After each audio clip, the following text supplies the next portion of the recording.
Bill Ford, and he's just expanded the plant and went to 24-hour shifts. And Jim Farley, you know, everybody knows Jim. He's a legend in the industry. But they're just saying their business is better than ever. They're doing 24 hours, Jim, now, 6 days a week. Round the clock. And they do expansions, and they're building more plants in the United States because of tariffs. And Jim said, and Bill very strongly confirmed, they've never seen anything like it. In all of the years that they've been in business, they've never seen what's happening now like it. So it's a great honor. But so this plant, you might talk about it. This plant goes 24 hours around the clock. Before it used to go 3 hours around the clock. No, it will. So we're adding a third shift, and it's going to be running, as the president said, 24 hours, 6 days a week. And that just shows the demand there is for this product, which is the best-selling product, as you all know, in America, and it just gets hotter and hotter. So we have a great relationship with the president and his whole staff. They've been great to work with for us. He personally is incredibly responsive every time we need something or call. We very much appreciate it, and you know, we couldn't be more excited. We're adding market share. We're growing as a company. We're adding jobs, not just here but elsewhere. Yeah, times are good for us. And all of the U.S. automakers now are doing great, and before they were having a really hard time. The environmentalists would not have let them survive. So, Mr. President, when you renegotiate USMCA, how is that going to help auto workers like Ford? I don't even think about USMCA. I mean, you know, I want to see Canada and Mexico do well, but the problem is we don't need their product. You know, we don't need cars made in Canada. We don't need cars made in Mexico. We want to make them here. And that's what's happening. Everybody's moving here. From Canada, they're coming here. From Mexico, from Japan, from Germany, from all over the world, they're coming here. They're opening up their plants. Bill is lucky because he's had a lot here, but when he doesn't have it here, he's moving here. They're doing big expansions for it. But they're all doing great. The car industry is exciting, and to be honest with you, Bill, every industry is exciting. Yeah, just like this. Well, we need to rebuild our industrial base, and that's been a priority for us. And we're adding a combustion vehicle, a combustion truck, affordable one in Tennessee, to the president's note. That's what these policies are doing for Ford. We're going to actually expand one of our existing plants and make a different kind of truck there. Tariffs? Yeah. Yes, and the EPA, the relief of the tariffs and the relief I gave them from the most ridiculous standards. We had put 3 computers on a car in order to save about this much gasoline from a glass.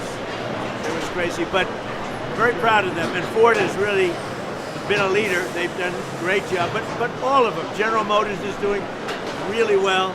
Stellantis is doing really well. We're really happy about it.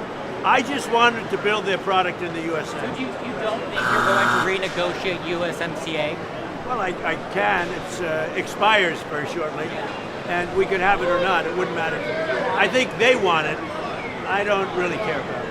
So it might go away. So you're talking about getting rid of USMCA and let it sunset? No real advantage to us. It's irrelevant to me. Canada would love it. Canada wants it. They need it. Because we don't need Canada product. That's the thing. You know, I want to be a nice person, but we don't need. I want to build the cars here, not in Canada. We used to build cars in Canada. Now, the Canada cars, the Canadians are moving here to build cars. Same thing with Mexico. Same thing with Japan. Japan's paid us billions and billions of dollars for the privilege of making cars here and selling cars. What about the raw materials? Auto manufacturing that you would like to see coming to the United States, or are you satisfied with the level where it's at right now? Quality is unbelievable. So we're at a Ford 150 plant, and I don't know that much about cars, but I know how to get people working, and all I can tell you is that people talk so much about the 150, and it has been for a long time. They make a great product, a quality product, better than anybody else can make in Europe or in any other location. Look, the Ford 150 has done well for a long time because they make a great product. Did you ever allow Chinese autos into the U.S.? Well, as you know, we have a tariff on Chinese autos, and in Europe, China's taking over the auto business, I would say is a nice statement, but that's the way it is. And here, what is it, 100%? we have a 100% tariff on any car coming in from China. So that makes them able to do very nicely against China. Mr. President, what Right? about the Pretty good, right? Who would have thought that was going to happen, right? what about the raw Everybody materials? said that the cars are dead in the United States. If you go back 4 years ago into the middle of the Biden administration, everybody was closing up their plants. Now we have more plants being built in our country than at any time in history. Nobody's ever seen anything like it. And it's the election November 5th, and it's other things, but it's also, I think, maybe the biggest part, the election, because I'm the tariff person. And everybody now admits that I was right on tariffs. And I hope that we win the Supreme Court case. Mr. President, what about the raw materials coming in from countries like Canada? How do these companies deal with the fact that those raw Well, we materials get it, are but more we have a expensive? lot of our own raw materials. And, you know, the word raw and rare are a little bit of a misnomer. They're not very rare. You have a lot of places that want to sell us material, and we get it from a lot of different countries. And we have a lot of rare earth and raw materials. Mr. President, Senator Tom Tillis says that the subpoena, the grand jury subpoena to the Federal Reserve Chairman was a little excessive. What do you think about that? Well, that's why Tom's not going to be a senator any longer, I guess, right? Well, what do you think? But I like Tom Tillis. He's a nice guy. But look, he's not going to be a senator any longer because of views like that. We have a bad Fed chairman. He's bad in a lot of different ways, but he's bad because his interest rates were too high. And today we had a great inflation report. And today we had a really great growth report. So we have great growth and low inflation. And we're doing very well. Do you think there's going to be a rate cut though? With the- I don't know. With this guy, you don't know. He's got some problems. But what he also did, he's renovating a small building. It's the most expensive construction job in history, and it's only a renovation. I could have done that job for $25 million. They're spending billions and billions of dollars.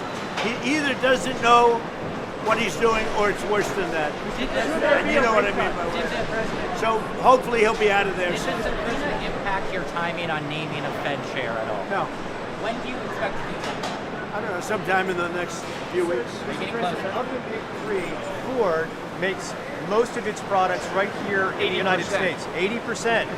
Is that Big the advantage for Ford. is that the reason that you came here today? No, I came here because we're friends, three of us, because I have helped the company a lot. I mean, as an example, trucks. I put a 25% tariff on trucks coming into the United States, and their truck business went through the roof. You said to Iran this morning that help is on the way for protesters. What did you mean by that? What kind of help? You're going to have to figure that one out, I'm sorry. How many people have been killed in Iran?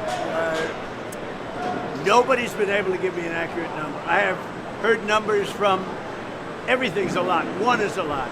But I've heard numbers much lower, and I've heard numbers much higher. We'll be knowing, we're probably going to find out over the next 20 minutes. What's the highest number? I think you've it's a heard? lot. In your first term, It's too many, in whatever. your first term, the price of oil averaged around $53 a barrel. Is that the target for you for this term? I'd love to see that, yeah. I mean, we're at 68, we're at 58 now.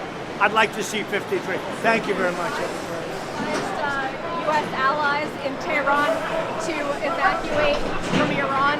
I would say it's a good idea if U.S. people evacuated. Yeah, U.S. allies. I would say they could. It's not a bad idea if they got out. Have you asked them to? I think they should get out.